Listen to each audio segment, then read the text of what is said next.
So hello everyone, welcome to Verma GS academy once again. UP PCS prelims 2026 के लिए PY की series में आप सभी का फिर से स्वागत है। और ये वीडियो होने वाला है सेट नंबर 15 के लिए। ठीक है, ये सेट नंबर 15 है। ऑब्वियस हो सकता है कि ये शायद वीडियो नंबर 15 होगा। ऐसे प्लेलिस्ट बना हुआ है, आप जाकर प्लेलिस्ट में देख सकते हैं। पूरा का पूरा सेट 1 से लेकर सेट 15 तक हम लोग कवर कर रहे हैं, और वो भी डिटेल में हर एक चीज़ को समझते हुए चल रहे हैं। एमसीक्यू के फॉर्मेट में है, तो आपके लिए वो अच्छा हो जाएगा। और पूरा का पूरा पीवाईक्यू यूपी पीसीएस यूपी में जितना भी एग्ज़ाम्स हुआ है ना, वो सब का सब का जो पीवाईक्यू कंपाइलेशन है यहाँ पर आपको मिल जाएगा। ठीक है, और बस पार्ट बाई पार्ट आ रहा है, क्योंकि एक ही वीडियो में तो पॉसिबल ही नहीं होता है उतना सिर्फ क्वेश्चन और बता देना और आंसर बता देना, वो सूटेबल नहीं लगता है मेरे को। तो हमको लगा कि चलो भाई ऐसे करते हैं, है ना। तो हम लोग 15 तक पहुंच चुके हैं। सेट नंबर 15 है। क्वेश्चन नंबर कौन सा है भाई? तो 545। चलिए तो शुरू करते हैं। क्वेश्चन नंबर 545 क्या है? हाल ही में नियुक्त सुप्रीम कोर्ट के निम्नलिखित न्यायाधीशों में कौन इससे पहले किसी उच्च न्यायालय के न्यायाधीश नहीं थे?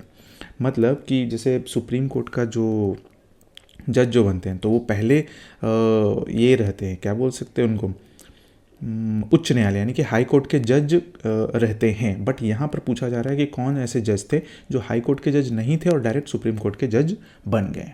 तो उनके बारे में हम लोग डिस्कस करेंगे। तो यहाँ हमारा आंसर एक्चुअली क्या हो जाएगा? वो हो जाएगा कौन सा? N Nageswara Rao. C is the right answer. तो हम ऐसे टिक कर दिया करेंगे आंसर में। ठीक है, आप समझ लीजिएगा। आप भी अगर आप पढ़ चुके हो, आप पीवाईक्यूज वगैरह लगाए हो, तो आप भी क्या कीजिएगा, कोशिश कीजिएगा आप अपना आंसर बनाने का, और पता कीजिएगा, देखिएगा लास्ट में कि आपका आंसर कितना है, और कमेंट सेक्शन में जरूर बताइएगा कि आपका कितना सही हुआ, कितना गलत हुआ। तो आपका भी एक रिवीजन हो जाएगा। और अगर नहीं किए तो बस मेरे साथ करते रहिए, बस चलते रहेंगे, हम लोग भी क्वेश्चन सॉल्व करते रहेंगे। तो among the following recently appointed Supreme Court judges who was not a judge of any high court prior to this appointment। अब सिंपल है ना। मेरे पास जो प्रॉपरली थोड़ा बहुत नोट्स हैं हम वो बना कर रखे हैं। दैट्स वाई हम आपको लिख कर समझाएंगे, ताकि आपको कोई भी प्रॉब्लम ना हो और आपको फील हो कि आप लाइव क्लासेस में, है ना, जो ऑफलाइन क्लासेस होता है वहाँ पढ़ रहे हैं। चलिए तो बनाते हैं। तो हमारा आंसर तो हो गया एन नागेश्वर राव। ध्यान में रखिएगा, एन नागेश्वर राव ये बहुत ही इंपॉर्टेंट हो जाता है दो बेसिस पर। एक बेसिस पर ये, तो ये डायरेक्ट सुप्रीम कोर्ट के जज बन गए थे, और दूसरा ये कि ऐसा भी हो सकता है कि कोई अगर हाई कोर्ट का जज ना भी हो तो वो भी सुप्रीम कोर्ट का जज बन सकता है। ठीक है, ये चीज़ ध्यान में रखिएगा।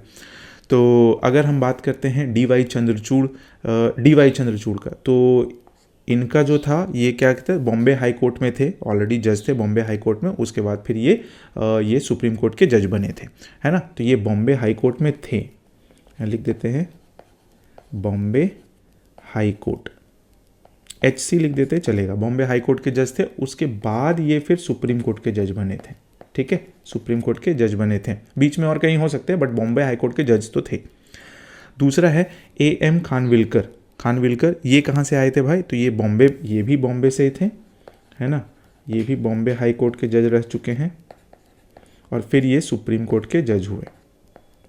ठीक, उनके बाद एन नागेश्वर राव के बारे में तो बात कर ही लिए। ये तो डायरेक्ट आ गए थे, इनका डायरेक्ट एंट्री हुआ था, है ना, डायरेक्ट बोल सकते हैं। और अशोक भूषण ये है जो आए थे यानी कि ये जो थे ना, वो इलाहाबाद कोर्ट में रह चुके, यानी कि इलाहाबाद हाई कोर्ट में जज रह चुके। और फिर ये ना केरला हाई कोर्ट में भी गए, केरला हाई कोर्ट में। ठीक है, केरला हाई कोर्ट, ये चीज़ भी। और उसके बाद फिर ये सुप्रीम कोर्ट के जज बने। तो ये ध्यान में रखना है आपको, है ना। कुछ एग्जाम फैक्ट्स है। अब एन नागेश्वर राव के बारे में तो हम बात कर लिए कि वो डायरेक्ट बने थे, डायरेक्ट सुप्रीम कोर्ट के जज बने। कुछ एग्जाम फैक्ट्स है। एग्जाम फैक्ट्स में क्या है भाई? तो सुप्रीम कोर्ट का जो जज का क्वालिफिकेशन होता है वो मेंशन किया गया है आर्टिकल 124(3) में, है ना। तो आर्टिकल 124(3) में सुप्रीम कोर्ट के जज का क्वालिफिकेशन के बारे में बात किया गया। क्वालिफिकेशन क्या होना चाहिए भाई? क्वालिफिकेशन की बात करें तो क्या होना चाहिए? तो पहला क्राइटेरिया क्या है? कम से कम वो 5 साल हाई कोर्ट के जज रह चुके हैं। 5 ईयर्स कहाँ रहने हैं? हाई कोर्ट के जज, हाई कोर्ट जज। ठीक है, ये पहला क्राइटेरिया। दूसरा क्राइटेरिया, कम से कम 10 साल, है ना, 10 ईयर्स हाई कोर्ट के एडवोकेट रह चुके हों, एडवोकेट प्रैक्टिस कर चुके हैं। और तीसरा जो किया जाता है प्रेसिडेंट के मतलब ओपिनियन पर, है ना, प्रेसिडेंट की राय से डिस्टिंग्विश्ड ज्यूरिस्ट होने चाहिए। तो डिस्टिंग्विश्ड लिख देते हैं हम लोग, डिस्टिंग्विश्ड ज्यूरिस्ट, ठीक है ना। और ये किन के ओपिनियन पर, ये ध्यान में रखिएगा, प्रेसिडेंट के ओपिनियन पर, है ना, प्रेसिडेंट के ओपिनियन पर। तो ये 3 क्राइटेरिया होता है सुप्रीम कोर्ट का जज बनने के एलिजिबल, मतलब एक तरीके से क्वालिफिकेशन बोल सकते हैं। तो ये चीज़ आपको ध्यान में रखना होगा। तो इससे ये पता चलता है कि कोई ज़रूरी नहीं है कि अगर सुप्रीम कोर्ट का जज बनना है तो वो हाई कोर्ट का किसी भी हाई कोर्ट का जज हो, वो डायरेक्टली बन सकते हैं, जैसे एन नागेश्वर राव बन के आए।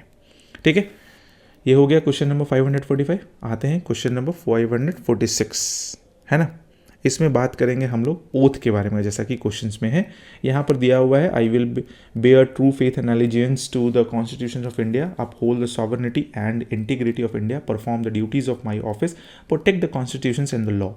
The oath is taken by, ये ओथ किन के द्वारा लिया जाता है, अक्सर पूछ लिया जाता है। तो ये ओथ लिया जाता है मेंबर ऑफ पार्लियामेंट के थ्रू, ठीक है, मेंबर ऑफ पार्लियामेंट के थ्रू। तो ये चीज़ हमारा आंसर हो गया, ये ध्यान में रखना है, जैसा कि स्टेटमेंट में लिखा हुआ है ना। ये जो है ना, ये स्टेटमेंट जो है ना, ये कहाँ मिल जाता है हम लोग को, ये मिल जाता है कॉन्स्टिट्यूशंस के 3rd शेड्यूल में, है ना। 3rd शेड्यूल में ध्यान में रखिएगा, 3rd शेड्यूल और आर्टिकल 99, 3rd शेड्यूल में, ठीक है, शेड लिख दिए हैं शेड्यूल में, और आर्टिकल जो है वो 99। तो ये ध्यान में रखना है, 3rd शेड्यूल और आर्टिकल 99 में मेंबर ऑफ पार्लियामेंट के ओथ के बारे में डिस्कस किया गया है ना। कुछ और देख लेते हैं, जैसे कि यहाँ पर ऑप्शंस में है प्रेसिडेंट ऑफ इंडिया। तो प्रेसिडेंट ऑफ इंडिया के जो ओथ से रिलेटेड है वो किस में है मेंशन भाई, तो ये है आर्टिकल 60 में, ठीक है, आर्टिकल 60 में। Chief justice of India, chief justice of India है, ये जो है वो आर्टिकल 219 में, 219 में। मेंबर ऑफ पार्लियामेंट जो है वो तो हम लोग मेंशन कर ही दिया आर्टिकल, दैट इज़ 99, है ना, मेंबर ऑफ पार्लियामेंट। गवर्नर के बारे में अगर बात किया जाए तो ये है आर्टिकल 159। और भी अगर कुछ है, जैसे अगर प्रेसिडेंट के बारे में हो गया, वाइस प्रेसिडेंट, है ना, वाइस प्रेसिडेंट किस कौन से आर्टिकल के अंदर में है, मतलब ओथ लेते हैं, तो ये होता है आर्टिकल 69, आर्टिकल 69। गवर्नर के बारे में बात कर लिए। सुप्रीम कोर्ट के जज, सुप्रीम कोर्ट जज, है ना, सुप्रीम कोर्ट के जज के अगर बारे में बात करते हैं तो ये आता है आर्टिकल 124(6) में, 124(6) में। तो ये ध्यान में रखना है आपको। हाई कोर्ट के जज, हाई कोर्ट के जज, ठीक है ना, HCJ, ये आते हैं 219, ये भी, है ना। मिनिस्टर्स जो होते हैं ना, कैबिनेट मिनिस्टर्स वगैरह जो होते हैं वो आते हैं आर्टिकल 75(4) के अकॉर्डिंगली ओथ लेते हैं, मतलब यही हो गया। यानी कि मिनिस्टर्स की अगर बात करते हैं, है ना, मंत्री लोग जो अपना शपथ लेता है वो लेता है किस में भाई, तो आर्टिकल 75(4) में, आर्टिकल 75(4), 75(4) क्लॉज, ठीक है। ये चीज़ ध्यान में रखना है आपको। ये चीज़ हो गया, इतना सारा चीज़ हो गया। अब क्या, चलो भाई नेक्स्ट में आते हैं 547 में, है ना। हाल ही में उच्चतम न्यायालय ने प्रवासी पंचाट निवारण अधिनियम 1983 को संविधान के किस अनुच्छेद के अंदर केंद्र के पावन कर्तव्य के उल्लंघन पर असंवैधानिक घोषित किया था, है ना। Article of the constitution did the supreme court declares the illegal migrants determinations by tribunals act 1983 unconstitutional due to the violations of the duty of the union.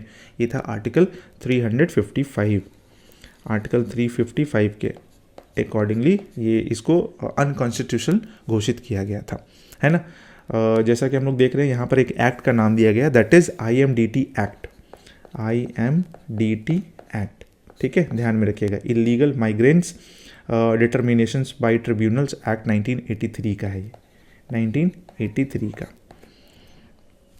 इसके बारे में क्या कहा गया, सुप्रीम कोर्ट ने एक केस में, यानी कि जो केस जो था, है ना, सर्बानंदा सोनोवाल और यूनियन ऑफ इंडिया केस था। कौन सा केस था, केस भी लिख देते हैं हम, है ना, सर्बानंदा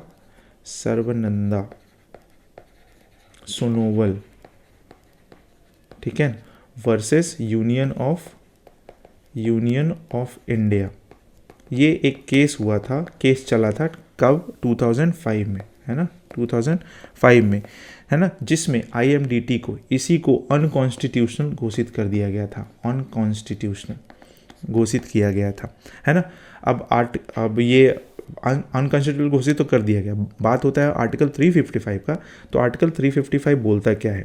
तो 355 ये कहता है कि यूनियन का ड्यूटी है कुछ। अब यूनियन का ड्यूटी के बारे में 355 में मेंशन है। क्या क्या है? पहला चीज़ जो है ना, पहला जो ड्यूटी होता है, स्टेट्स जो है वो स्टेट्स दो काम करेगा। दो काम क्या करेगा? सबसे पहला में स्टेट्स है एक्सटर्नल अग्रेशन, यानी कि बाहर से अगर कुछ खतरा है तो अग्रेशन, और इंटरनल डिस्टर्बेंस से स्टेट्स को प्रोटेक्ट करेगा। और दूसरा ये चीज़ है कि यह भी सुनिश्चित करेगा कि हर एक स्टेट जो होता है ना, स्टेट का जो गवर्नमेंट कॉन्स्टिट्यूशंस के प्रोविजंस के अनुसार चल रहा है, मतलब जो भी काम जो हो रहा है ना, जो भी गवर्नमेंट काम कर रही है वो कॉन्स्टिट्यूशंस के प्रोविजन के अनुसार चल रहा है या नहीं, यानी कि गवर्नमेंट जो चलेगा वो अकॉर्डिंग टू कॉन्स्टिट्यूशन, ये मेंशन कर सकते हैं, गवर्नमेंट अकॉर्डिंग टू कॉन्स्टिट्यूशन चल रहा है नहीं। ये काम है 305 के अंतर्गत यूनियन का, है ना। तो ध्यान में रखना है आर्टिकल 355 ड्यूटी ऑफ यूनियन के बारे में। बाकी आर्टिकल जो है जैसे 356 है, 356 बताता है प्रेसिडेंट रूल के बारे में। क्या बताता है भाई? तो प्रेसिडेंट रूल के बारे में बताता है। 256 क्या बताता है? 256 बताता है कि स्टेट्स द्वारा पार्लियामेंट के लॉज और यूनियन एग्जीक्यूटिव पावर का कंप्लाइंस है ना। मतलब पार्लियामेंट के लॉज और यूनियन एग्जीक्यूटिव पावर का कंप्लाइंस एक दोनों का मिक्सचर है, वो उस हिसाब से काम करेगा। तो हम ऐसा लिख सकते हैं इसमें, है ना, पार्लियामेंट्स, लॉज ऑफ पार्लियामेंट्स, है ना, लॉज ऑफ पार्लियामेंट्स बोल सकते हैं, और एंड प्लस में एंड यूनियन एग्जीक्यूटिव पावर, ये चीज़ ठीक है। आर्टिकल 257 क्या कहता है? आर्टिकल 257 कहता है कि यूनियन कुछ केसेस में कंट्रोल करेगा स्टेट्स पर, है ना। 257 के अकॉर्डिंगली आर्टिकल 257, तो यूनियन क्या करेगा भाई? कंट्रोल करेगा, है ना। कंट्रोल करेगा किस पर भाई? स्टेट्स पर कंट्रोल करेगा, और वो भी कुछ केसेस में, इन सर्टेन केसेस, ठीक है। चलिए नेक्स्ट में आते हैं, क्वेश्चन नंबर 548। भारत का सर्वोच्च न्यायालय एक अभिलेख न्यायालय यानी कि कोर्ट ऑफ रिकॉर्ड है, इसका आशय है। कोर्ट ऑफ रिकॉर्ड का मतलब क्या होता है वो भी हम लोग समझेंगे, पहले आंसर देख लेते हैं क्या है। तो इसका आशय यह है कि इसे अपनी अवमानना करने वालों को दंडित करने की शक्ति है। कोर्ट ऑफ रिकॉर्ड का मतलब है कंटेम्प्ट ऑफ कोर्ट हो गया, और उसमें जो भी जजमेंट सुनाया जाता है ना, उसका रिकॉर्ड रखा जाता है, और उस रिकॉर्ड को अगर कोई नहीं मानता है, अवमानना करता, अवहेलना करता है, तो जो सुप्रीम कोर्ट होता है ना, वो उसको पनिश कर सकता है, पनिशमेंट दे सकता है। ये होता है कोर्ट ऑफ रिकॉर्ड, ठीक है, ध्यान में रखना। पनिश करने का पावर है भाई उसको। और ये मेंशन किस में है भाई? तो ये मेंशन है आर्टिकल 129 में, आर्टिकल 129 में, ठीक है। ये चीज़ ध्यान में रखना है आपको, आर्टिकल 129 में ये चीज़ बताया गया है कोर्ट ऑफ रिकॉर्ड के बारे में। कोर्ट ऑफ रिकॉर्ड के बारे में हम बता दिए। पहला चीज़, दो मेजर फीचर्स होता है उसका। पहला चीज़ क्या है भाई? तो पहला जो फीचर है ना, रिकॉर्ड्स और जजमेंट्स, है ना, रिकॉर्ड्स और जजमेंट जो भी है, जो ऑथेंटिसिटी के बेसिस पर उसको वैल्यू प्राप्त है, वो रखा जा सकता है भाई रिकॉर्ड्स के फॉर्म में, कि हम जजमेंट सुना दिए, अब इसको रिकॉर्ड में रखो, आगे फ्यूचर में अगर कोई इस चीज़ को नहीं मानेगा तो फिर हम उसको सज़ा देंगे, ठीक है। तो रिकॉर्ड्स मेंटेन करना जजमेंट का, है ना, रिकॉर्ड्स फॉर जजमेंट, ये चीज़ हो गया। और दूसरा जो फीचर था, है ना, कोर्ट ऑफ कंटेम्प्ट, यानी कि अवमानना करने पर कोर्ट ऑफ कंटेम्प्ट पर पनिश करेगा भाई, कोर्ट ऑफ कंटेम्प्ट पर पनिशमेंट मिलेगा, ठीक है। ये दो चीज़ ध्यान में रखना है। और आर्टिकल हम आपको 129 बता ही दिए, जो कि बहुत ही इंपॉर्टेंट हो जाता है। नेक्स्ट में आते हैं 549। क्वेश्चन क्या कह रहा है? भारत के नीचे दिए गए न्यायालयों में से किन्हें अभिलेख यानी कि कोर्ट ऑफ रिकॉर्ड माना जाता है? किसको माना जा सकता है? हाई कोर्ट्स को, सुप्रीम कोर्ट्स को, both high courts and supreme courts को, डिस्ट्रिक्ट कोर्ट्स को। तो इसका आंसर सीधा तौर पर हो जाएगा ये, both high courts and supreme courts दोनों को कोर्ट ऑफ रिकॉर्ड में शामिल किया जाता है, कोर्ट ऑफ रिकॉर्ड माना जाता है, ठीक है, दोनों।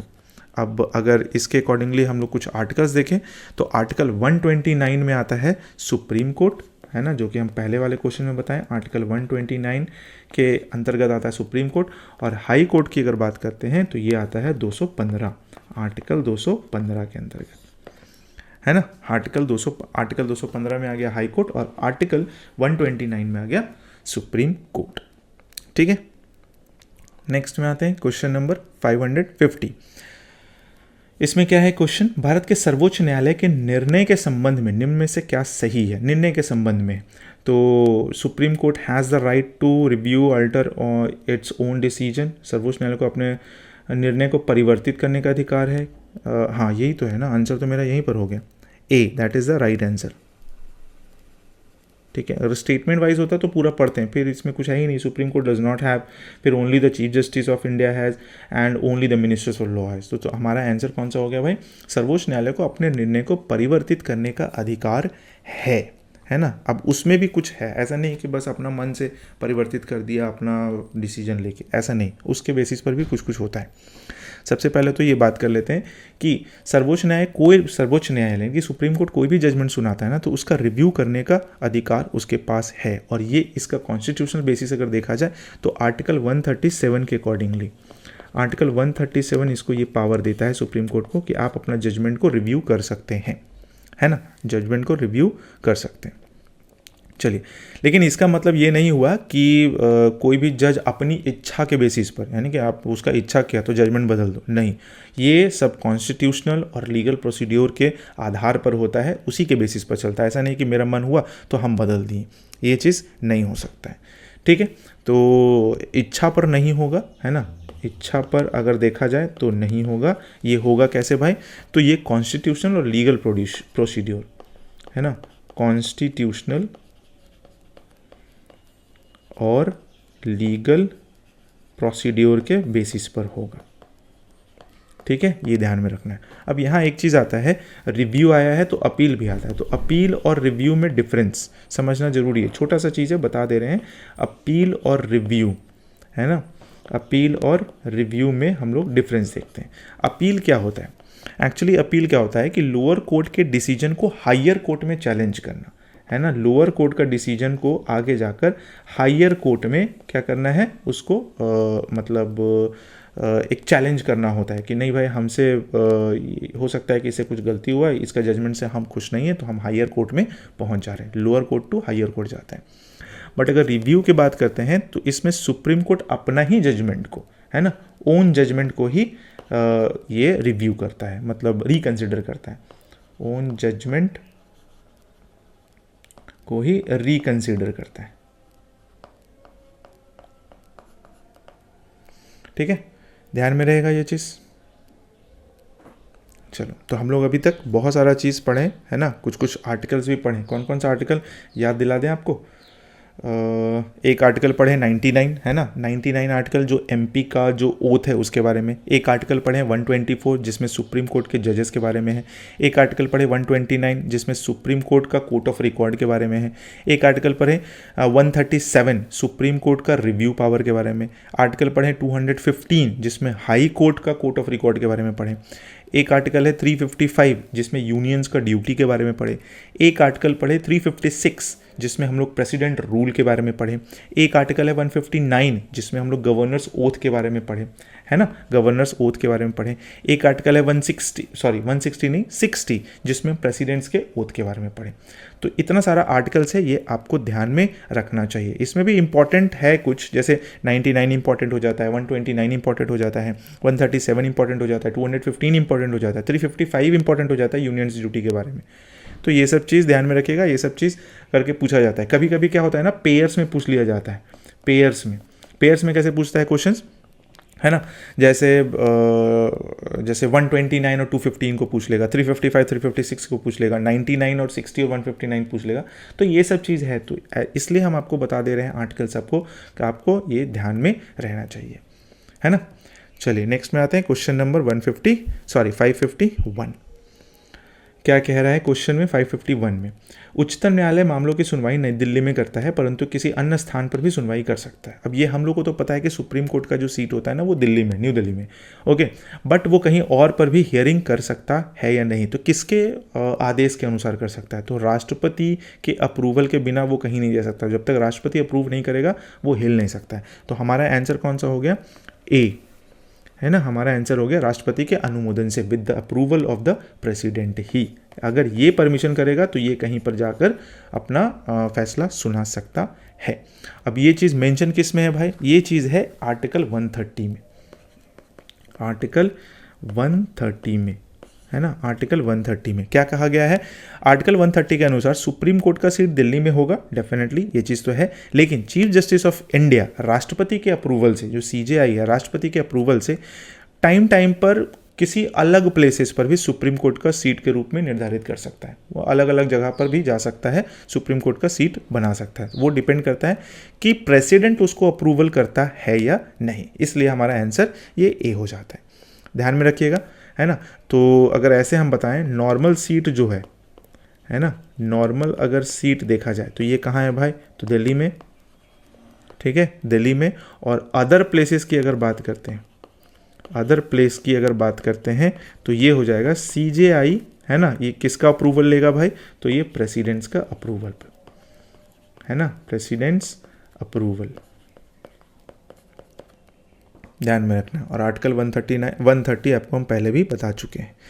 चलिए नेक्स्ट में आते हैं क्वेश्चन नंबर, TDSAT के निर्णयों को चुनौती दी जा सकती है कहाँ पर। अब TDSAT है क्या, telecom dispute settlement and appellate tribunal, मतलब ये है टेलीकम्युनिकेशन से रिलेटेड, ठीक है। ट्राई जिसमें आता है, ट्राई है ना, telecom regulatory authority of India, try, ये चीज़ है। तो ये एक है, मतलब एक तरीके से बोल सकते हैं ये रेगुलेटर होता है। ट्राई जो होता है ना, ट्राई जो है एक रेगुलेटर है ना। बट अगर TDSAT बोल दिया जाए तो डिस्प्यूट सेटल करने वाला एक एपलेट ट्रिब्यूनल बोल सकते हैं कि हाँ भाई डिस्प्यूट सेटल करना है, तो उसके लिए अपील करने वाला एक ऑर्गेनाइजेशन, चाहे एक संस्था बोल सकते हैं, TDSAT, ठीक है, TDSAT। तो ये कहाँ पर अपना जैसे अपील कहाँ पर कर सकता है, ये चीज़ ध्यान में रखने वाली चीज़ है। हमारा क्वेश्चन भी वही है। तो ये सिर्फ और सिर्फ कहीं पर भी अपील का अगर बात आता है ना, तो सीधा कहाँ जा सकता है भाई, तो सुप्रीम कोर्ट में चैलेंज कर सकता है, सुप्रीम कोर्ट में। सुप्रीम कोर्ट ऑप्शन कहाँ है भाई, केवल सुप्रीम कोर्ट में, ठीक है। ये हमारा आंसर ये वाला हो जाएगा, केवल सुप्रीम कोर्ट में, ठीक है, ध्यान में रखना है आपको।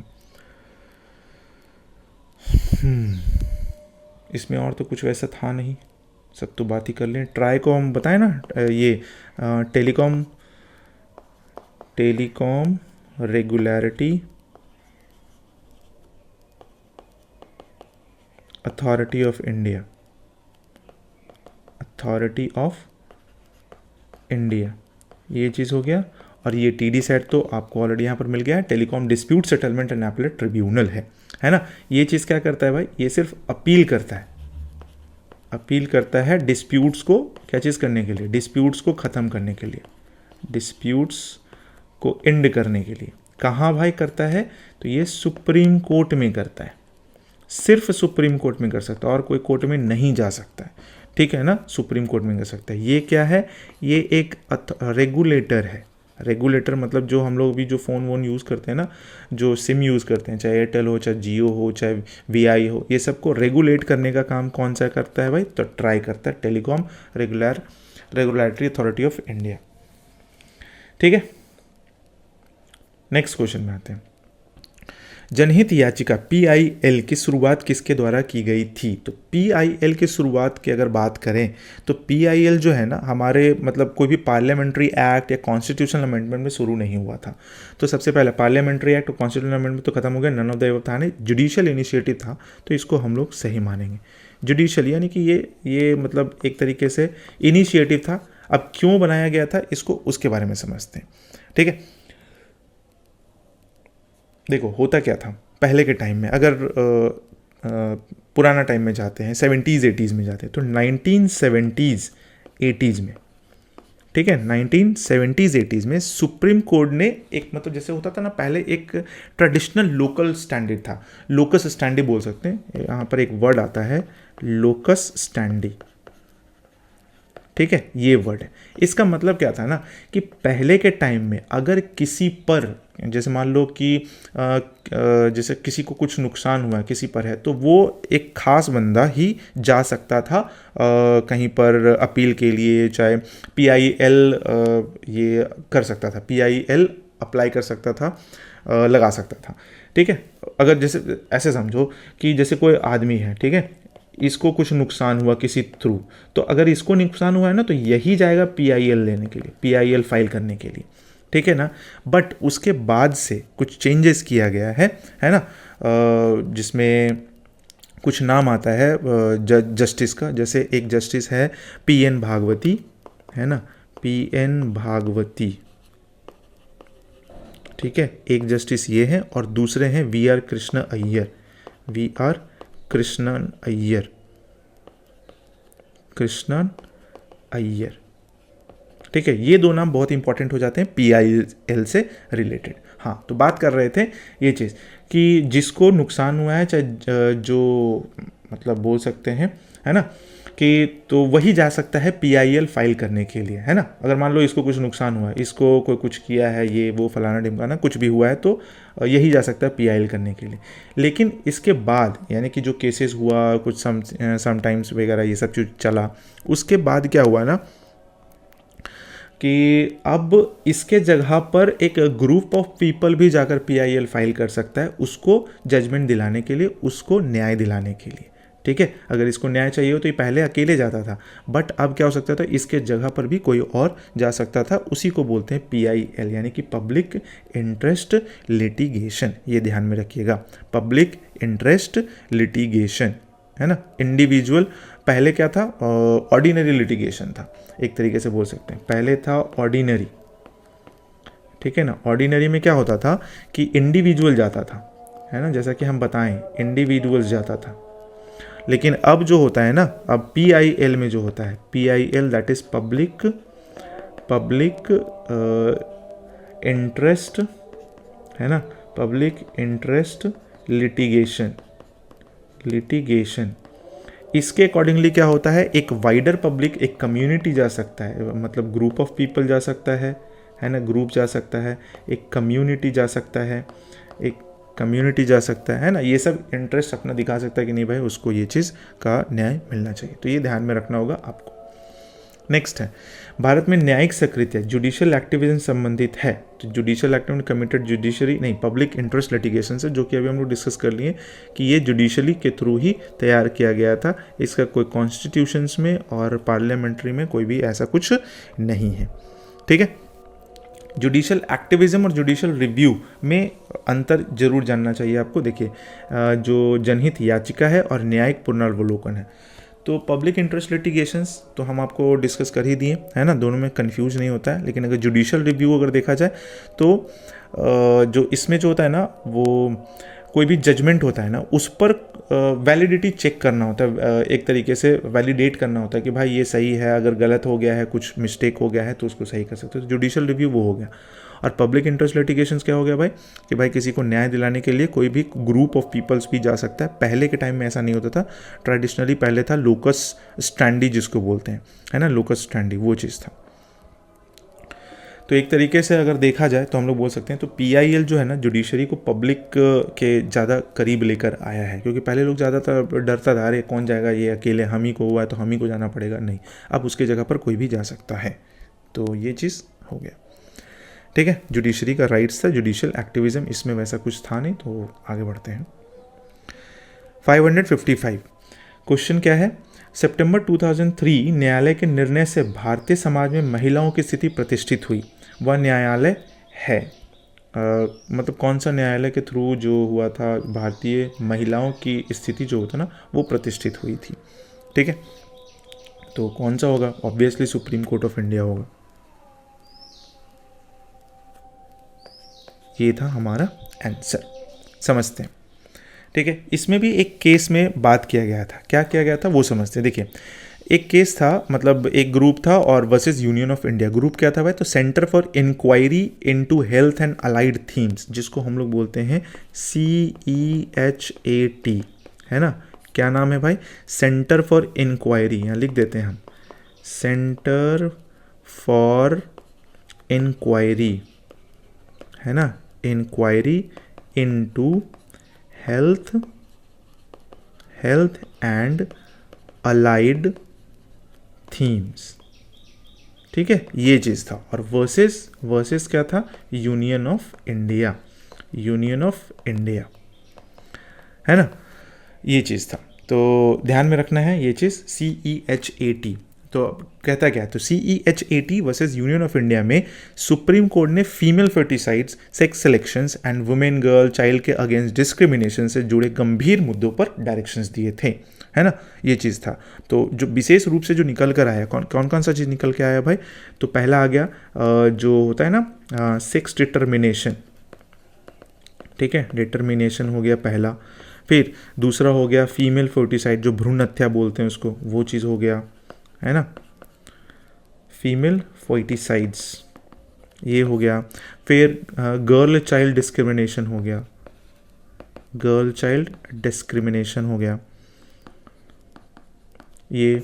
उसके बाद फिर और भी बहुत सारा था, जैसे ये मेन मुद्दा था, ठीक है, ये चीज़ मेन मुद्दा था और इस पर जजमेंट आया था। तो ये ध्यान में रखना है आपको।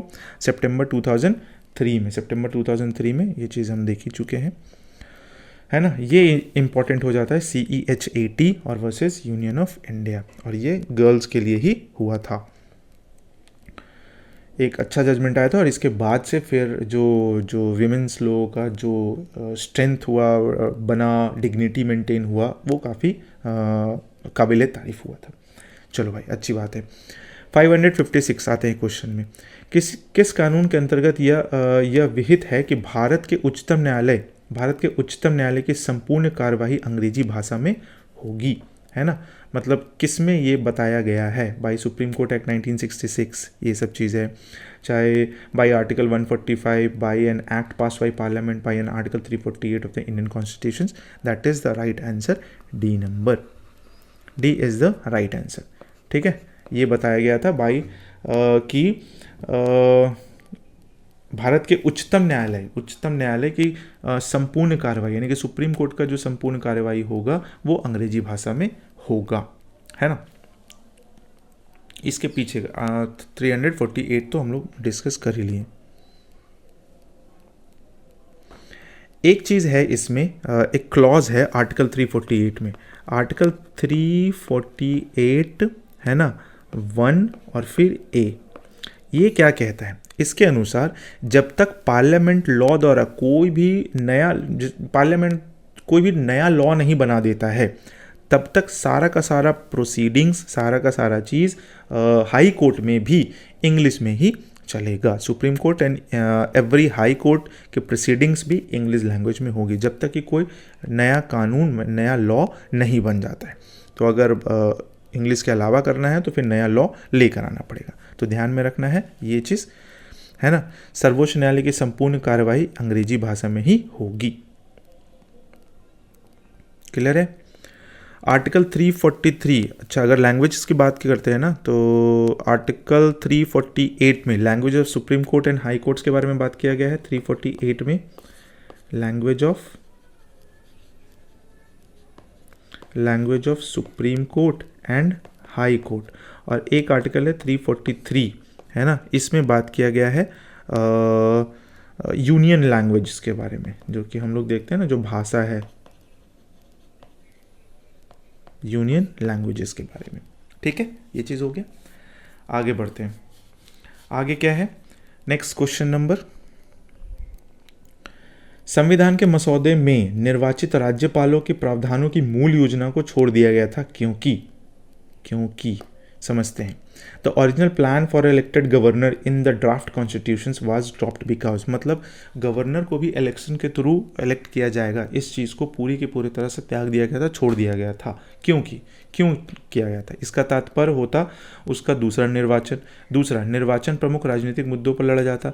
तीसरा, निर्वाचित राज्यपाल अपने को मुख्यमंत्री से बड़ा मानता। चौथा, राज्यपाल को संसदीय प्रणाली के अधीन ही कार्य करना था, और इन कथनों में से कोई नहीं। तो हमारा आंसर हो जाएगा इसमें, जैसा कि है 2 और 3, ये वाला ऑप्शन और ये वाला ऑप्शन। 2 और 3 है कहीं पर, हाँ, चलो ये चीज़, तो निर्वाचन प्रमुख राजनीतिक मुद्दों पर लड़ा जाता और निर्वाचित राज्यपाल अपने को मुख्यमंत्री से बड़ा मानता। ऑब्वियसली है ना, क्योंकि मुख्यमंत्री से बड़ा मान लेगा, फिर वो अपने हिसाब से लड़ेगा, फिर ये पूरा का पूरा पॉलिटिकली चल जाएगा, तो वो चीज़ नहीं रहेगा। एक जो होता है ना मेंटेनेंस जो होता है ना, वो चीज़ नहीं रह पाएगा जजमेंट का, चाहे किसी भी चीज़ का, चाहे कोई भी लॉ का, चाहे कोई भी लॉ एंड ऑर्डर का, ये चीज़ नहीं रह पाएगा। तो दैट्स वाई ये चीज़ पूरा का पूरा हटा देगा भाई, राज्यपाल को इलेक्टेड मेंबर ही निकाल के लेकर आएगा, इसके लिए इलेक्शन कराने का ज़रूरत नहीं है।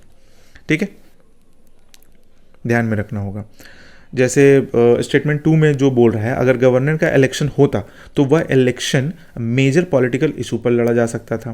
तीसरा क्या था, अगर एक इलेक्टेड गवर्नर अपने डेमोक्रेटिक मैंडेट के कारण खुद को चीफ मिनिस्टर से सुपीरियर मानने की टेंडेंसी रख सकता था। तो इसलिए ये सब चीज़ नहीं किया गया है, हटा दिया गया है ना, तो ध्यान में रखिएगा ये चीज़ को।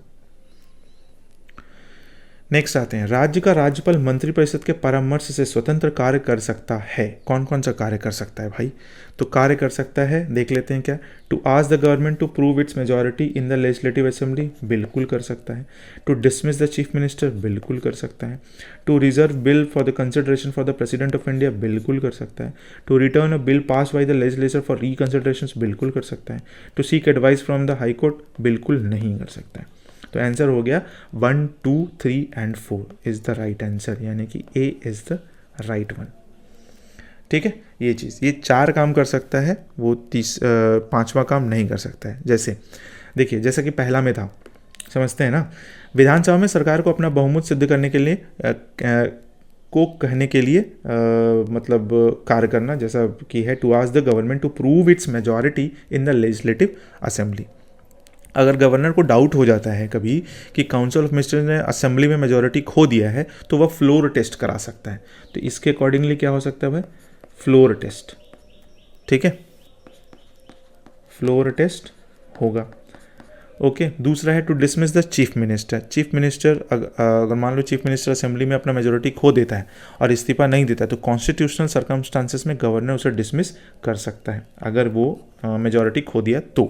ठीक है, उसके बाद तीसरा आता है कि ये है ये क्या है भाई, रिजर्व बिल, हाँ बिल है। तो आर्टिकल 200 के तहत गवर्नर कुछ परिस्थितियों में बिल को प्रेसिडेंट के कंसिडरेशंस के लिए रिजर्व रख सकता है। तो ये मेंशन होता है आर्टिकल 200 के तहत में। ठीक है, और चौथा था the return of bill, governor money bill को छोड़कर किसी भी बिल को रिकंसिडरेशंस के लिए वापस कर सकता है। तो सिर्फ मनी बिल पर काम नहीं चलता है इसका, मनी बिल इसके जोन में नहीं आता है ना, मनी बिल इसके जोन में नहीं आता और ये प्रेसिडेंट के जोन में भी नहीं आता, तो गवर्नर में कहाँ से आएगा, नहीं आ सकता है। ठीक है, तो ध्यान में रखना है, और आर्टिकल 200 इसमें इंपॉर्टेंट है, ये याद रखिएगा। नेक्स्ट क्वेश्चन में आते हैं। ठीक है, कुछ और आर्टिकल्स इसमें है मेंशन किया हुआ, हम इसमें बता दे रहे हैं। जैसे गवर्नर और काउंसिल ऑफ मिनिस्टर्स है ना, पहला में था काउंसिल्स ऑफ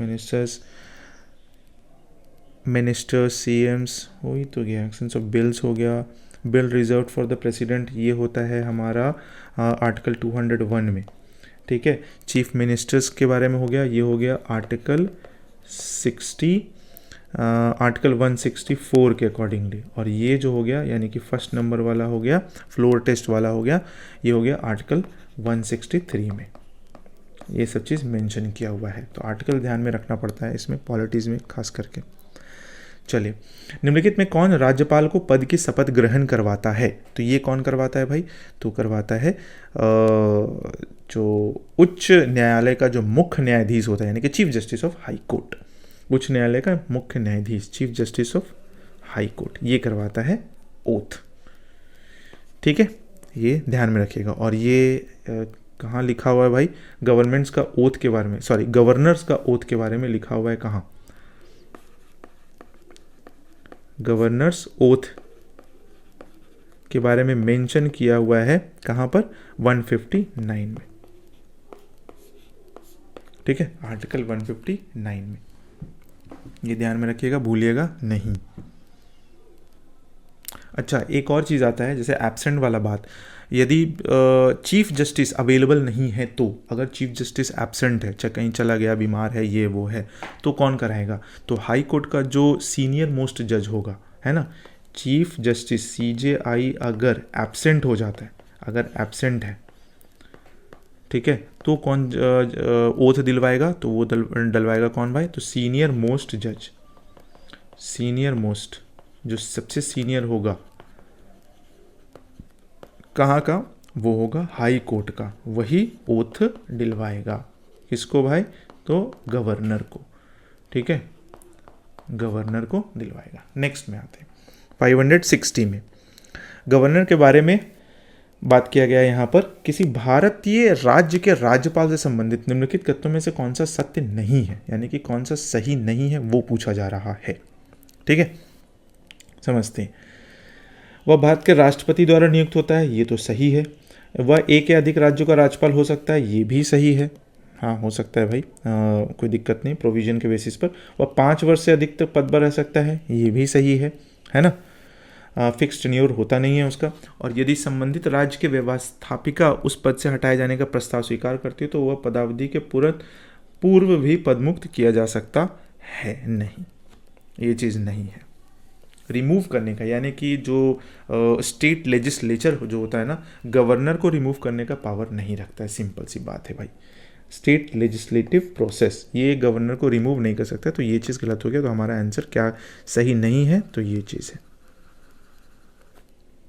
ठीक है, तो हमारा आंसर कौन सा हो गया? डी। कौन सा कथन सत्य नहीं है? हाँ, इसमें और क्या बात करना है भाई, सब तो हो ही गया। मेंशन कर देते हैं आर्टिकल, है ना, पहला के लिए, यानी कि वह भारत के राष्ट्रपति द्वारा नियुक्त होता है। He is appointed by the president of India. President of India, ये है आर्टिकल 155 में मेंशन। आर्टिकल 155, ये एक हो गया। दूसरा, एक से अधिक राज्य का राज्यपाल हो सकता है ना, तो ये है आर्टिकल 153 में। 153 में ध्यान में रखना है। 5 वर्ष बाद तक पद पर बना रह सकता है। ठीक है, हाँ भाई, ये चीज़ रह सकता है क्योंकि इसका कोई फिक्स्ड टेन्योर नहीं है। नो फिक्स्ड टेन्योर, तो ये 5 वर्ष से या 5 वर्ष से ज़्यादा भी बना रह सकता है। और ये चीज़ नहीं हो सकता है, जैसा कि हम लोग बात किए, है ना, क्योंकि ये गवर्नर क्या होता है ना, अपॉइंट किसके थ्रू किया जाता है? गवर्नर अपॉइंट ही होता है प्रेसिडेंट के थ्रू। तो प्रेसिडेंट के थ्रू हो रहा है और इसको कोई स्टेट लेजिस्लेचर वाला हटा दे, ऐसा कुछ तो पॉसिबल नहीं है ना। और ये मतलब ऑफिस होल्ड करता है during pleasure of president. President के जैसा ही होता है। अगर स्टेट लेवल पर देखा जाए तो प्रेसिडेंट के टाइप पर हो जाता है गवर्नर, सेंट्रल गवर्नर तो प्रेसिडेंट है ही। ठीक है, समझ में आ गया? हाँ, चलो भाई, इतना तो हो गया। अब कुछ आर्टिकल्स हम लोग थोड़ा सा रिवीजन कर लेते हैं, है ना। मेरे पास रिवीजन वाला भी लिखा हुआ है, तो थोड़ा सा देख लेते हैं। अगर सुप्रीम कोर्ट की बात करते हैं, तो आर्टिकल कौन कौन सा इंपॉर्टेंट हो जाता है? सुप्रीम कोर्ट से रिलेटेड आर्टिकल है आर्टिकल 124। आर्टिकल 124 में कहा गया establishment and constitutions of supreme court, ये चीज़ है। आर्टिकल 129 में कोर्ट ऑफ रिकॉर्ड के बारे में। आर्टिकल 130 में सीट ऑफ सुप्रीम कोर्ट के बारे में, है ना। कौन कौन सा हो गया? 124 हो गया, 129 हो गया, 130 हो गया, फिर 137 हो गया, ये चीज़। फिर एक होता है 145, that is the rules of court. 145 court का क्या क्या रूल्स होगा वो चलेगा। अगर गवर्नर की बात करें, गवर्नर से रिलेटेड आर्टिकल्स अगर बात करते हैं, तो पहला हो गया 153। 153 में क्या है? तो गवर्नर ऑफ स्टेट्स के बारे में। 155 में अपॉइंटमेंट ऑफ गवर्नर्स के बारे में बात किया गया है। 156 में प्रेसिडेंट टर्म्स, ये सब चीज़ के बारे में बात किया है। प्रेसिडेंट्स प्लेजर के बारे में बात किया गया है, ये सब चीज़ कि वो कैसे सबको चूज़ करके लेके आएगा। 159 जो कि है ओथ के बारे में, ये ध्यान में रखना है ना। 161 में ये माफ़ी देने का पावर होता है ना, गवर्नर को, पार्डनिंग पावर जिसको बोलते हैं हम लोग, है ना, पार्डनिंग पावर के बारे में। 161 में। 163 में काउंसिल ऑफ मिनिस्टर्स के बारे में है, COM काउंसिल ऑफ मिनिस्टर्स। फिर 164 CMs एंड मिनिस्टर्स के बारे में बात किया गया है, CM एंड मिनिस्टर्स के बारे में। फिर 200 है ना, इसमें बिल्स के बारे में, एसेंस ऑफ बिल्स के बारे में बात किया गया है। और 201 में क्या कर सकता है, ये रिजर्व कर सकता है कोई भी बिल को अपने पास, गवर्नर। ठीक है, तो ये ध्यान में रखना है। फिर लैंग्वेजेस में भी बहुत सारा चीज़ आ गया है ना, कि आर्टिकल 343 है ऑफिशियल लैंग्वेज ऑफ यूनियन हो गया, आर्टिकल 348 है जो कि लैंग्वेज ऑफ सुप्रीम कोर्ट और हाई कोर्ट हो गया। तो ये सब चीज़ ध्यान में रखना, बहुत सारा चीज़ पूछा जा सकता है आपसे। नेक्स्ट में आते हैं 561 में। क्या है क्वेश्चन, जब एक व्यक्ति को 2 या 2 से अधिक राज्यों का राज्यपाल नियुक्त किया जाता है तो उस राज्यपाल को संदेही उपलब्धियां और भत्ते होंगे। When the same person is appointed as governor of 2 और more states the emoluments and allowances payable to the governor shall be, है ना।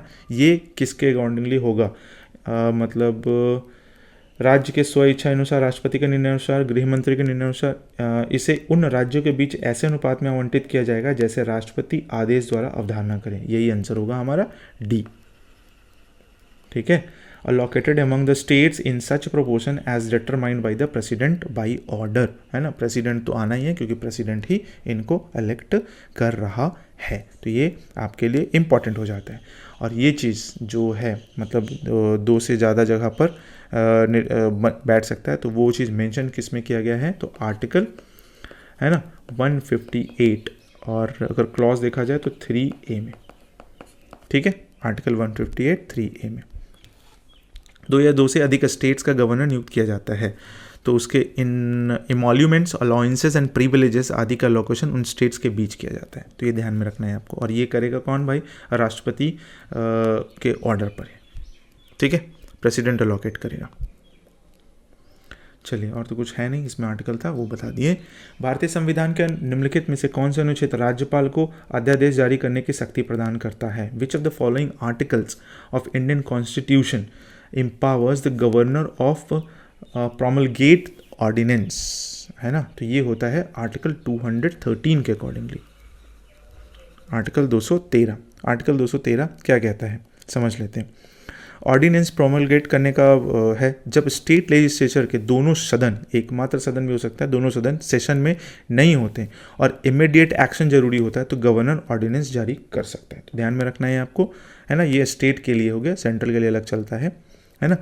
इसमें आता है एक इम्पॉर्टेंट आर्टिकल्स कि आर्टिकल 123 के बारे में अगर बात करते हैं तो ये है पावर किसका भाई, तो प्रेसिडेंट ऑर्डिनेंस, है ना। प्रेसिडेंट ऑर्डिनेंस, अध्यादेश। और अगर आर्टिकल इसी का उलट दो, 213 कर दो, उलट नहीं दो मतलब थोड़ा सा इधर उधर कर दो, तो ये हो जाता है गवर्नर्स ऑर्डिनेंस में आ जाता है। ठीक है, तो ध्यान में रखना 123 प्रेसिडेंट और 213 गवर्नर ऑर्डिनेंस। पेयर भी याद रख लेना क्योंकि पेयर में पूछा जाता है 123 और 213 करके, तो कंफ्यूजन मत रखना भाई।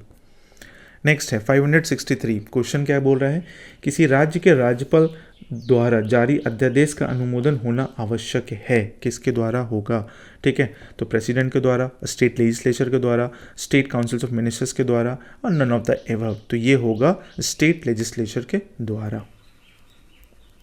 ठीक है, स्टेट लेजिस्लेचर के द्वारा ये चीज़ है, तो ध्यान में रखना है। चलिए इसके बारे में समझ लेते हैं। क्या, गवर्नर द्वारा ऑर्डिनेंस को लेजिस्लेचर के सामने रखा जाना आवश्यक होता है भाई, ये ध्यान में रखिएगा, उसके सामने आएगा ही आएगा। जब स्टेट लेजिस्लेचर मतलब फिर से बैठक होता है तो ऑर्डिनेंस को 6 वीक के भीतर सीज टू ऑपरेट करना होता है अनलेस इट इज़ रिप्लेस्ड और अप्रूव्ड अप्रोप्रिएटली। मतलब क्या है कि 6 वीक के अंदर उसको सीज टू ऑपरेट करना पड़ेगा, है ना। यानी कि ये टाइमिंग ध्यान में रखना है, 6 वीक कहीं पर भी आपसे पूछा जा सकता है। ठीक है, किसी भी अध्यादेश को जारी करने के लिए ऑब्वियसली लेजिस्लेटिव एक्शन का जरूरी होगा और ये मेंशन किया गया है आर्टिकल कौन सा में, आर्टिकल है 213 में। आर्टिकल 213 के अकॉर्डिंगली ये बताया गया है ना। आर्टिकल 213 में क्या है, प्रेसिडेंट ऑर्डिनेंस से अगर ये करता है, अगर प्रेसिडेंट वाला तो हम लोग बात कर ही लिए, जो कि है 123, और गवर्नर वाला है 213, है ना। चलिए नेक्स्ट में आते हैं। नेक्स्ट में क्या है 564, किसी राज्य के गवर्नर के संबंध में किन कथनों पर निम्न कथनों पर विचार कीजिए। क्या है, he is appointed by the president, एकदम सही है।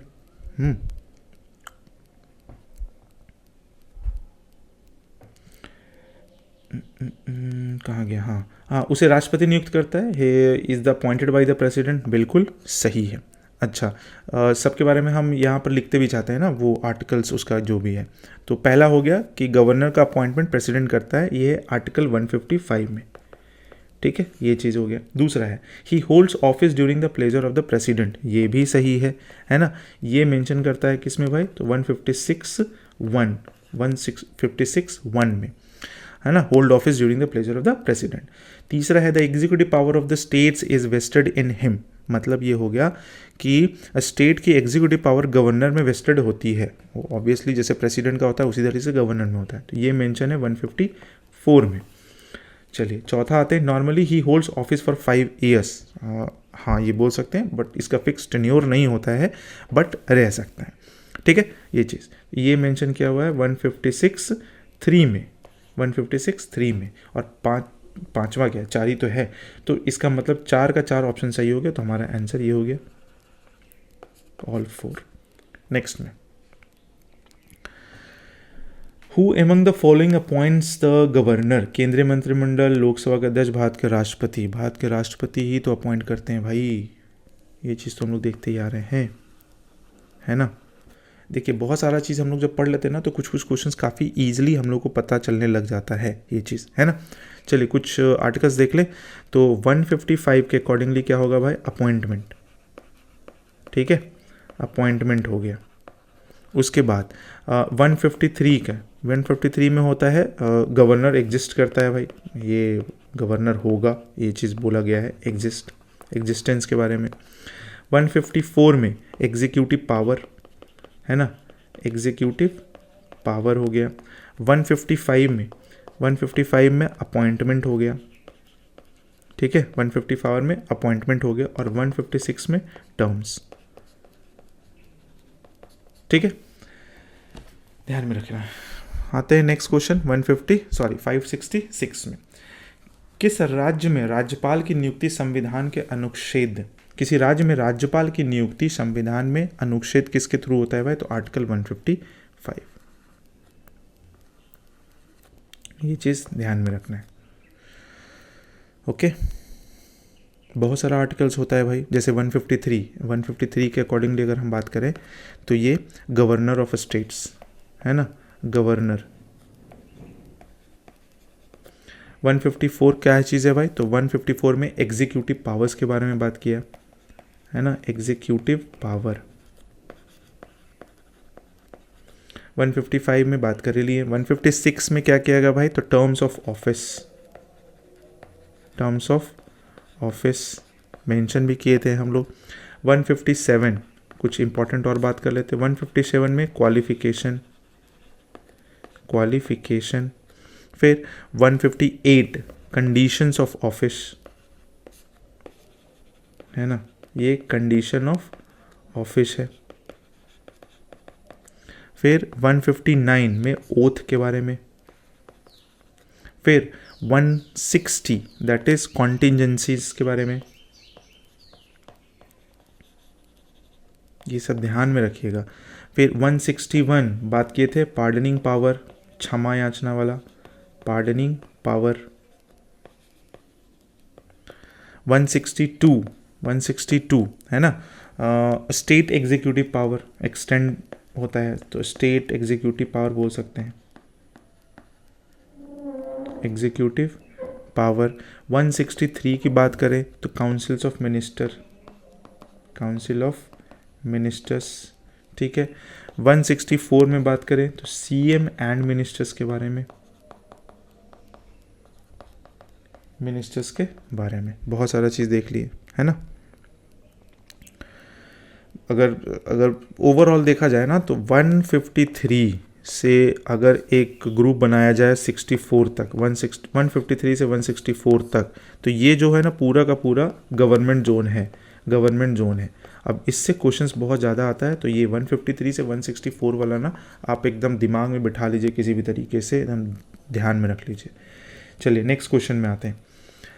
567 में क्या कह रहा है क्वेश्चन, राज्यपाल के संदर्भ में निम्नलिखित में कौन सा एक कथन सत्य नहीं है, वो नहीं है पूछ रहा है। तो सबसे पहला पहला क्या है भाई, तो वह राज्य की विधायिका का अंग होता है, he is a part of the state legislature. ये तो सही है भाई, ये स्टेटमेंट बिल्कुल सही हो गया। वह मृत्युदंड को क्षमा कर सकता है, ये नहीं कर सकता है। मृत्युदंड को क्षमा करने का अधिकार सिर्फ और सिर्फ प्रेसिडेंट के पास है, तो इसका मतलब बाकी सब सही ही होगा। पढ़ लेते हैं। He does not appoint the जजेस of the state of high courts, ये भी सही है ना, ये कर सकता है। डज नॉट लिखा हुआ है यहाँ पर। He has no emergency powers, है ना, ये भी गलत हो गया। अच्छा, ये भी गलत हो गया, तो इसका मतलब बी और डी मेरा आंसर हो गया।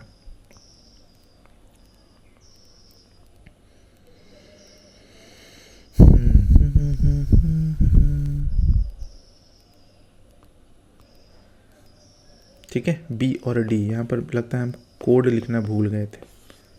ठीक है, ये चीज़। चलिए आगे बढ़ते हैं।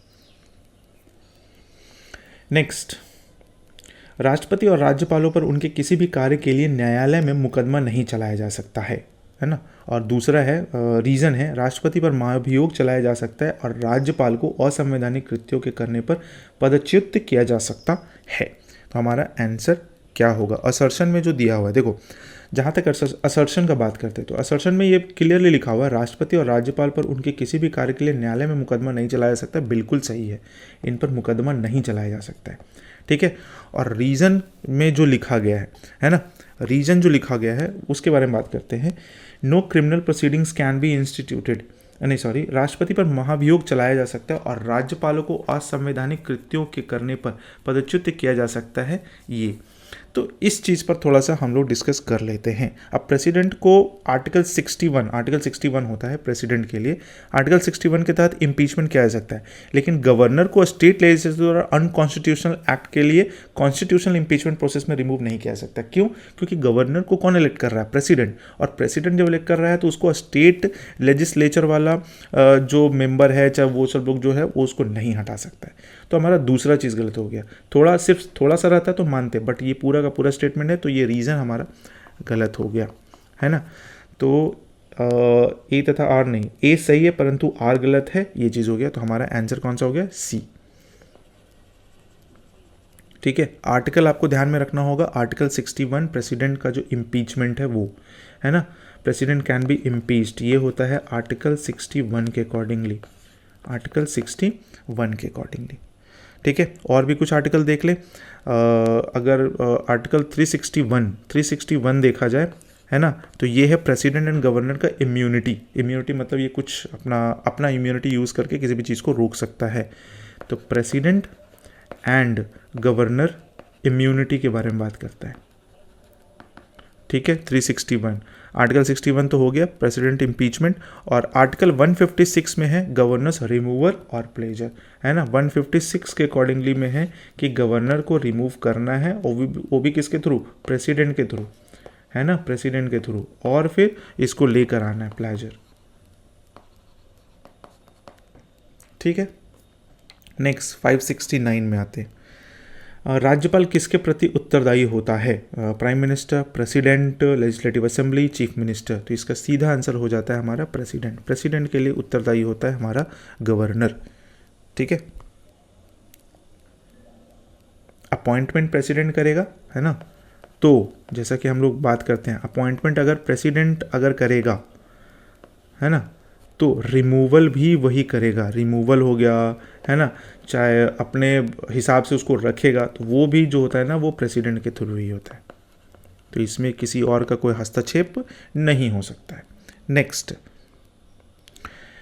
निम्नलिखित में से कौन कौन भारत के राष्ट्रपति की इच्छा तक ही पद पर बने रह सकते हैं? तो governor, election commissioner, supreme court जज, स्पीकर ऑफ लोकसभा। तो ये गवर्नर, ये प्लेजर का जो बात करते हैं ना वही होता है कि इच्छा तक he who among the following holds office during the pleasure of the president of India, मतलब जब तक प्रेसिडेंट का इच्छा है रहेगा, उसके बाद नहीं तो हटा दिया जाएगा, सीधी सी बात है वो चीज़। ठीक है, और ये कौन सा आर्टिकल में आता है? 156(1) में। बार बार हम डिस्कस किए हैं तो ध्यान में रखिएगा, 156(1) में। ठीक है, बाकी ये सब चीज़ नहीं है। इलेक्शन कमिश्नर की अगर बात करें तो सुप्रीम कोर्ट जज जैसा होता है, तो उसका भी हटाने का प्रक्रिया सुप्रीम कोर्ट के जैसा ही होगा। ये सुप्रीम कोर्ट के जज जैसा होगा। सुप्रीम कोर्ट को अगर हटाना है तो प्रेसिडेंट प्लेजर पर ऑफिस नहीं होता है, वो उसके लिए फिर अलग अलग चीज़, मेजॉरिटी, ये वो सब ले आना पड़ेगा। और इसको हटाने के लिए आर्टिकल है 124 और 4 पर।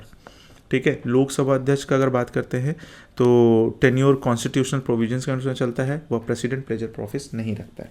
ऑब्वियसली ये प्रेसिडेंट के प्लेजर में नहीं चलता है वो। 2 आर्टिकल्स इसमें आ गया, ये ध्यान में रखना है आपको। ठीक है, चलिए भाई नेक्स्ट आते हैं क्वेश्चन नंबर 571 में।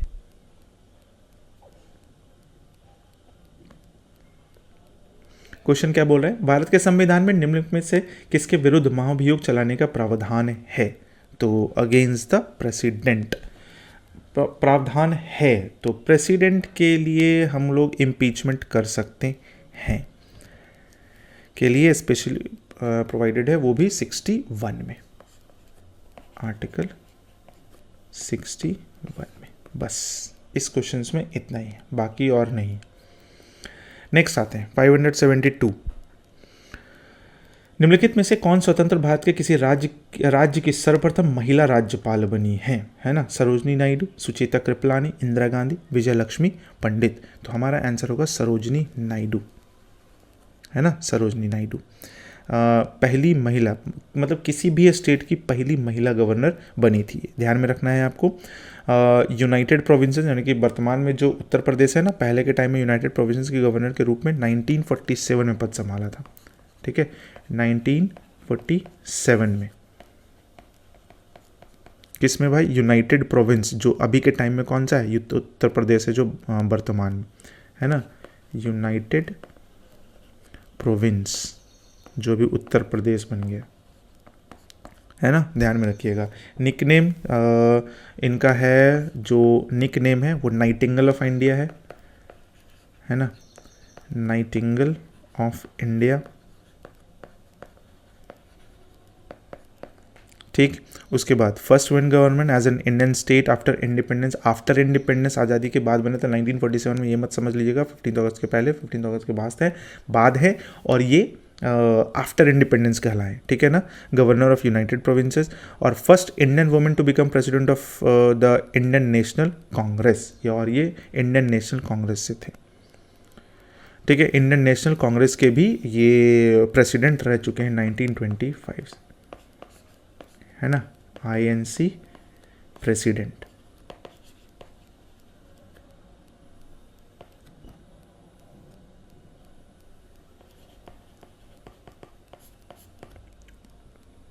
चलिए नेक्स्ट में आते हैं 573 में। क्वेश्चन में क्या है? राजस्थान के राज्यपाल जिन्हें बर्खास्त किया गया था, राजस्थान के राज्यपाल जिनको बर्खास्त किया गया था वे थे रघुकुल तिलक। इनको बर्खास्त किया गया था। ठीक है, अब क्यों किया गया था समझते हैं, है ना? डिसमिस कर दिया गया था ये। अब डिसमिशल का जो आता है ना कॉन्स्टिट्यूशनल बेसिस, वो आता है 156(1) के अकॉर्डिंगली। ठीक है, डिसमिशल अगर करना है तो होल्ड ऑफिस ड्यूरिंग द डिसमिशल बोल सकते हैं, चाहे जैसे नहीं बोले hold office during the pleasure of the president, तो प्रेसिडेंट रख भी सकता है, हटा भी सकता है, तो वही है एक तरीके से मान लीजिए 156 में। ठीक है, और ध्यान में रखिएगा जो ये पहले भी डिस्कस किए हुए, गवर्नर को स्टेट लेजिस्लेचर डिसमिस नहीं कर सकता है। ठीक है, नेक्स्ट क्वेश्चन में आते हैं 574। क्या है क्वेश्चन? निम्नलिखित कथनों पर विचार कीजिए तथा नीचे दिए गए कूट से उत्तर दीजिए। यहाँ पर कूट दिया हुआ है, सबसे पहले करते हैं ये चीज़ स्टेटमेंट पढ़ते हैं। सबसे पहला, राज्यपाल को उच्च न्यायालय के न्यायाधीश की नियुक्ति का अधिकार है। अधिकार नहीं, वही हम सोचे, राज्यपाल को उच्च न्यायालय के न्यायाधीश की नियुक्ति का अधिकार नहीं है। ठीक है भाई, ये सही है, बिल्कुल सही है। हाई कोर्ट जजेस के अपॉइंटमेंट प्रेसिडेंट करता है, ना कि गवर्नर करता है। ये आर्टिकल 217 में मेंशन है। चलिए भाई आगे बढ़ते हैं। दूसरा स्टेटमेंट है वह विधानमंडल का हिस्सा है, गवर्नर स्टेट लेजिस्लेचर का पार्ट नहीं होता है। ये चीज़ गलत है ना। आर्टिकल 168 के अनुसार स्टेट लेजिस्लेचर में गवर्नर होता है और लेजिस्लेटिव असेंबली होता है ना। तो ये 168 के अकॉर्डिंगली हो गया। उन्हें विधान परिषद में कुछ सदस्यों को मनोनीत करने का अधिकार है, ऑब्वियसली अधिकार है ना।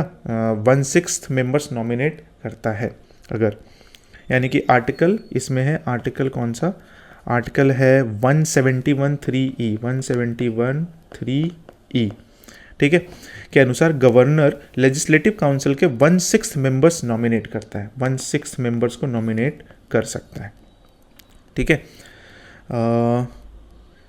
कौन कौन सा, अच्छा नॉमिनेट करता है तो जो होता है ना वो कौन सा डिपार्टमेंट से कौन सा क्षेत्र से होना चाहिए, है ना, एक्सपीरियंस होना चाहिए। तो कौन कौन सा हो सकता है भाई, तो लिटरेचर से पहला, उसके बाद साइंस से रिलेटेड होना चाहिए, दूसरा आर्ट, और तीसरा चौथा कोऑपरेटिव मूवमेंट, है ना, कोऑपरेटिव मूवमेंट, और पांचवा सोशल सर्विसेज। तो ये सब डिपार्टमेंट, ये सब क्षेत्र से किन्हीं भी लोग को वो अपॉइंट कर सकता है मेंबर्स के लिए। ठीक है, चौथा स्टेटमेंट जो था उनके पास कोई न्यायिक शक्ति नहीं है, ये गलत हो गया, गवर्नर के पास कोई जुडिशियल पावर नहीं होता है। ठीक है, पार्डनिंग पावर इनके पास होता है, तो ये चीज़ भी गलत हो गया। तो हमारा आंसर कौन सा हो गया, 1 और 3 मनोनीत, ये वाला तो सही हो गया ना, हाँ ये वाला गलत हो गया। तो 1 और 3 जो होगा हमारा आंसर हो जाता है, that is B is the right answer. ठीक है, ये चीज़ ध्यान में रखना है आपको। आगे बढ़ते हैं। 175 नहीं है। विधान परिषद किसी साधारण विधेयक को निम्नलिखित में से किस अवधि तक रोक सकती है, किस अवधि तक रोक सकती है ये चीज़, तो ये चल सकता है 4 महीना तक, 4 महीना तक रोक सकती है किसी भी, है ना, ऑर्डिनरी बिल को। For the maximum how long can a legislative council detain an ordinary bill, 4 महीना तक रोक के रख सकती है, ध्यान में रखिएगा। ठीक है, और ऐसे नहीं डायरेक्ट 4 महीना नहीं होता है, पहला बार अगर जाता है ना, पहला बार में 3 मंथ और दूसरा बार में फर्स्ट मंथ, ठीक है, तब जाकर ये टोटल मिलाकर 4 मंथ्स हो जाता है। ठीक है, तो 4 महीना हो गया, उसके बाद फिर मान लिया जाएगा कोई उपाय नहीं है।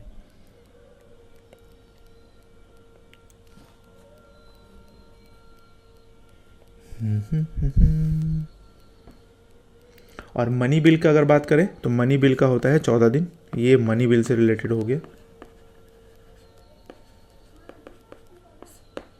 चलो नेक्स्ट 576 में, राज्य विधानसभा में कोई धन विधेयक पुनः स्थापित नहीं किया जा सकता है बगैर किसके भाई, तो राज्य के राज्यपाल की संस्तुति, राज्य का राज्यपाल ही चलेगा भाई, संसद का संस्तुति नहीं तो भारत का राष्ट्रपति नहीं जाएगा, मंत्रियों का विषय, तो राज्य का राज्यपाल, recommendations of the governor of the state,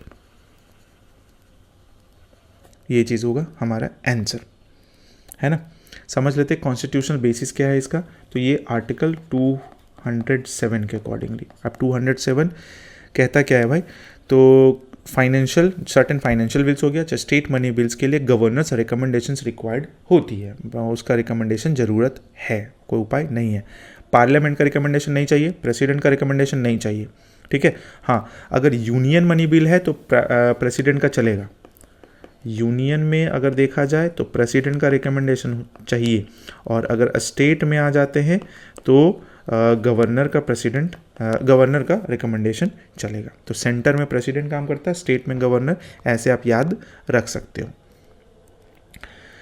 question 577, भारतीय संविधान के निम्नलिखित में से किस अनुच्छेद के अंतर्गत विधानसभा को विधान परिषद का सृजन करने का प्रस्ताव पास करने का इजाजत मिलती है। Under which of the following articles of the Indian constitution is a legislature assembly permitted to pass a resolutions for the creation of a legislative council, है ना। तो ये होता है आर्टिकल 169 के अकॉर्डिंगली, है ना, ये हो गया हमारा इस क्वेश्चन का आर्टिकल, है ना, ध्यान में रखिएगा।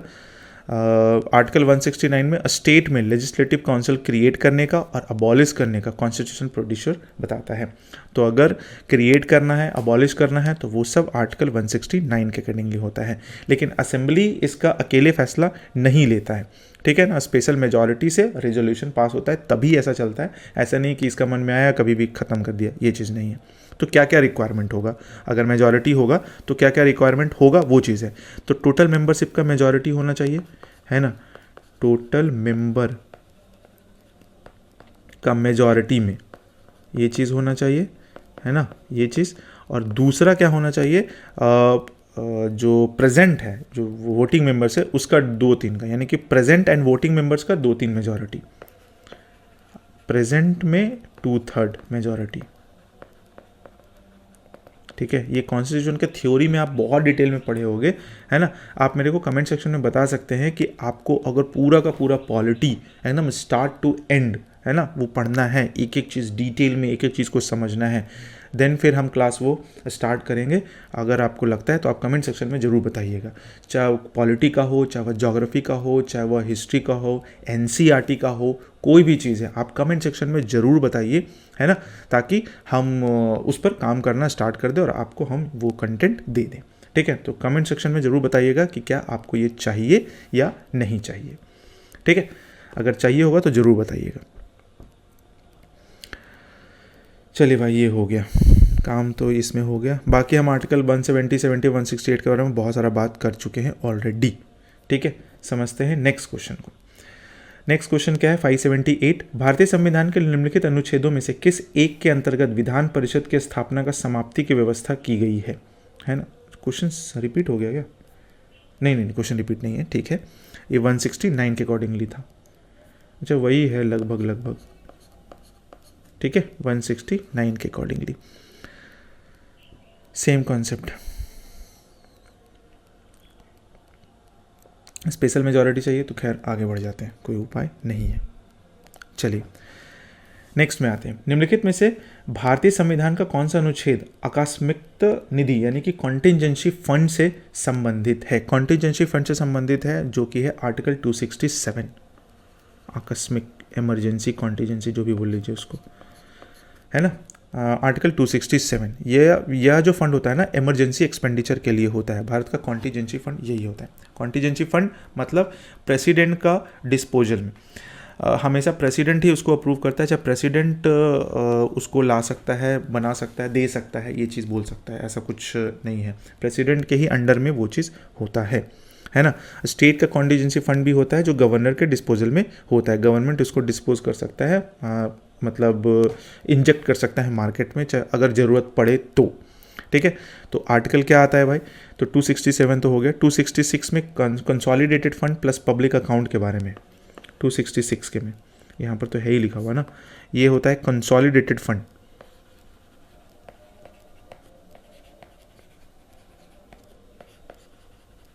ठीक है, प्लस पब्लिक अकाउंट, ठीक है। दूसरा है हमारा 267 जो कि हम लोग बात कर लिए कॉन्टिजेंसी फंड, और 268 में है that is duties levied by union but collected और अप्रूव्ड बाय स्टेट्स, है ना। ड्यूटीज लेवीड बाय यूनियन, है ना, बट कलेक्टेड और बोल सकते हैं अप्रोप्रिएटेड बाय स्टेट्स,